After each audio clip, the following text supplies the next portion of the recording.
Hey everyone, it's Jason. Welcome back to some 6 Siege, the board game unboxings. This is, of course, unboxings for the game based off Tom Clancy's Rainbow Six Siege. You can check out, in case you're wondering, that I have 4 parts to the base game. We did part 1 where we went over just an overview of what the game itself is. Then we have videos 2 and 3, which go over the rules. 2 videos is pretty extensive. It's not full exactly how to play, but I do go try and hit every single aspect of the rule and how the game is played. Then video 4 is we actually go through all the different operators. So yeah, video 4, I think maybe video, and it's just video 4 for that. So yeah, we're gonna hop into this. That way, if you guys, we're gonna start going through the different boxes. Each different year or expansion will be its own different video. But I'm just letting you know what the previous ones, which I'll link in the descriptions in case you want to head back and check out one of those first. So you see what the rules are, see what the core operators do, or the different gadgets, because I'll try and explain them a little bit while I go through stuff in here, but I'm not going to deep dive too much into each of those. Alright, so without further ado, let's go ahead and start this video. And we are on to the final Year 5 Shadow Tactics. This actually only has 6 instead of 8 characters, so a little bit less. I don't know if it's because of the game season had less, or maybe it was a little bit too new and they just didn't have time to make another 2 characters, or exactly what the deal was, why it has 2 less characters. Yeah, definitely gonna jump in and see what those guys have. So, like every other set, we'll get our hidden defender tokens, we'll have our Overwatch tokens, and then of course we'll have the bases, which you can label, and we also have 1 extra alternate operator, so technically we have 7 guys in the box. But let's start with our attackers. We're gonna start with Ash. Not Ash, Ace. Ash was in the first set. So here is Ace. Look at his miniature there. It's always kind of a goofy-ish pose. He's like looking like he's talking on the phone. That's how some of the other characters. I like most of them are in the tactical or like combat poses and stuff, because it makes more sense for this game. Like, some of the guys are like, I see where they have their arms up, or like look at their positioning, or their like scouting area. Not really a huge fan of this, where he's kind of just like screwing around. It's not terrible. It's just, my thought is like, it's a tactical game. I'd rather have them looking like they're actually in the field, versus, you know, just standing there kind of thing. But he has Selma charges. He has 2 of them, cost 1 for a throwable. Perform a destroy red action in targeted space. That's not bad, right? Free extra destructible red, which is pretty much everything. Throwable, place a rubble standing target in the entryway. So we're going to get 1 of these. So it has a little exclamation point. You can hop over it, but it costs a movement. Rubble is an obstacle. The spaceway covered by the rubble is no longer an entryway space. This is another way to shut down the entries. Although lots of the attackers like using it coming in and out, defenders can use them just as much. So this is a great way to maybe like block off, like, hey, maybe come down an entryway into like a room with a bomb or whatever, and you're trying to get ready to disable it. Throw a bomb over there, destroy that entryway so that the other team can't come down after you and hit you in the back, right? That might be one way to do it, although it does block your exit too, but, you know, risk-reward, I guess. But yeah, he can help, block some spots up or open stuff up. But he only gets 2 charges. His weapons, I don't usually look at these, or talk on too much, but he has some very interesting weapons, because he has a bunch of yellows and reds. He has no oranges. So either he's going to do low damage or high damage. Very interesting. Alright, up next we have Ayana. These are shadowy characters, so they're kind of like in the depths, like secret operatives. So she's looking at probably something on her watch or her wrist technology, it looks like. So again, you might say, you just complain about the other guy, Ace's pose, where he's kind of playing on her phone. She's just kind of standing there. But, like, I can even see, like, kind of from her images, maybe she's looking at something on her wrist or a communicator or a device, versus he was kind of just doing, like, a jovial pose. But, you know, you could go either way with it. She has the Gemini Replicator. So you can have a reaction to have her stop. She never receives a targeted token. Reaction, ignore special gadget effects that cost an extra action. Or a reaction, opposing operator that shoots at Iona must remove any one die before rolling their hit. They may spend an extra action to ignore this effect. That's kind of interesting. So she can kind of stealth around, but basically it lets her have, like, almost like a body double. Like, someone targets her or something, she can just be like, nope, you didn't hit me. Now, she only gets 3 charges of it, so again, like, and I've said this in previous videos, that means they can only do this so many times. You can skip maybe the first round, but it doesn't necessarily always mean save it till the last round. I think lots of these abilities are going to be used between rounds 3, 4, and 5. Or sorry, 2, 3, and 4. Because you might not want to worry about trying to save your last stuff to the last round in case you die. Then it's wasted. But I can't see a lot of these always being used. Now, the only thing that's odd here, and I might have to, like, double check with the rules about this. The actual rulebook doesn't say. I might have to post this on, like, Boardgame Geek and ask about this. Is, says never receives one. So that means if she uses this reaction, at some point when she tries to get a target, means she can't ever gain one again, or is it, I'm assuming it just shuts it down for the one time. But it doesn't say like the other one, say ignore it. It just, I guess it just, it's worded weird, because saying never is like ultimate. Like, she never gets one, because you have other characters that literally have the ability to say they can never have one, which is permanent, which means they'll never be able to be targeted. And this makes it sound like she could somehow trigger that so it never happens again, instead of for that one instance, which I think is what it's supposed to be. Yeah, ignore special gadget effects that cost an extra activation. Again,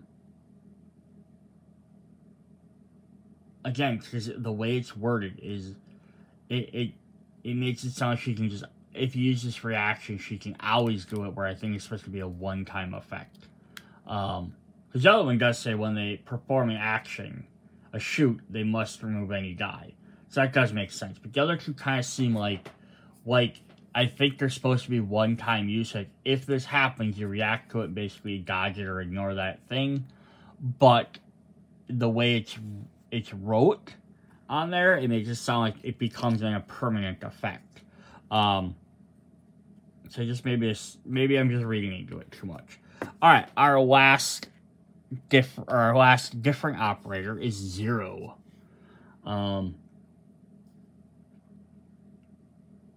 Grizzled veteran. He's got the backpack on. His gear, so he's kind of just hanging out. Yeah, so they kind of went more like casual poses for these attackers, which again is kind of interesting. Not really sure why they did it. This guy is definitely special for the fact he has Argus cameras. So he has these. So these are the first time we've had, wait till year 5, the last pack, to get a deployable camera for the attacker team.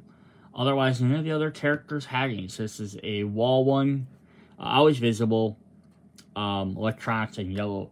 So it says throwable or vertical. Place an Argus camera on one side of a section of a heavy wall in targeted space. Whenever an opposing operator enters a space in a room containing an Argus camera, or ends an action when they receive targeted and sustain a hit. So it's kind of cool. So like shoots at them. We've had other cameras that have done that. But this is the first time the attackers have gotten a camera or a wall mountable thing like that. So far, it's always been the defenders. And I like the fact that for the most part, there's been like, if one guy can heal, then we have another healer. One guy can create a shield. Another guy's a shielder. You kind of get some back and forth between them, so it's good that we finally got one guy that has something like this. So that's pretty cool. Then the last attacker we have is the alt art one, which we will flip these guys down, as we just got a different ace. This time he's a pilot. So I definitely love this version better. Or he's just kind of like getting ready to snipe. So if I was going to play as ace, I would probably use this miniature, even if I don't use this card for the stats. Just because I like the miniature better. Alright.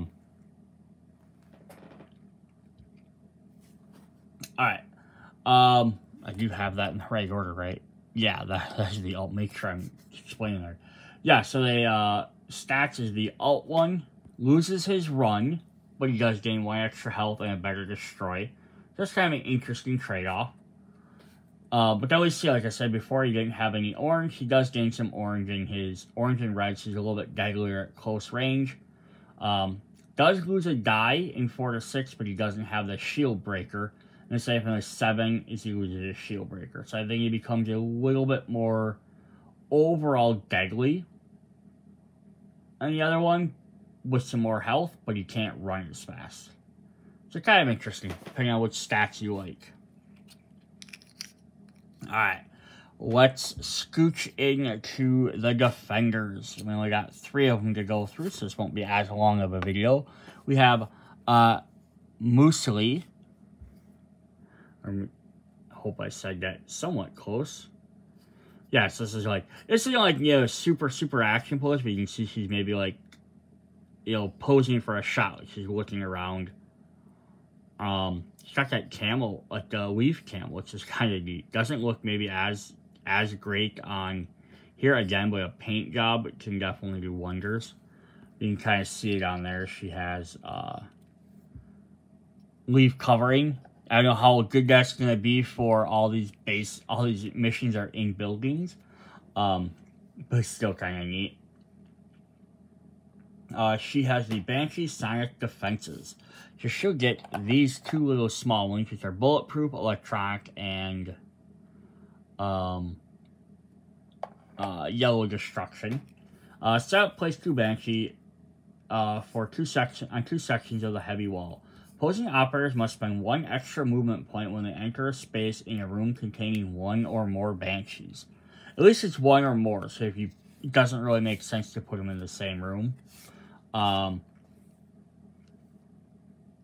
it's pretty cool though, right? We haven't had anything really that's affected movement too much, so this could definitely be a good game changer, right? Have some barbed wire, have this, have some sonic traps, have some other traps in there. You can like just slow guys down in 1 room, right? Put some extra heavy barricades up. Fortified walls, like they get into a room, like especially with a hostage, like make it so they can't get out very easily. Could be very cool. Awesome.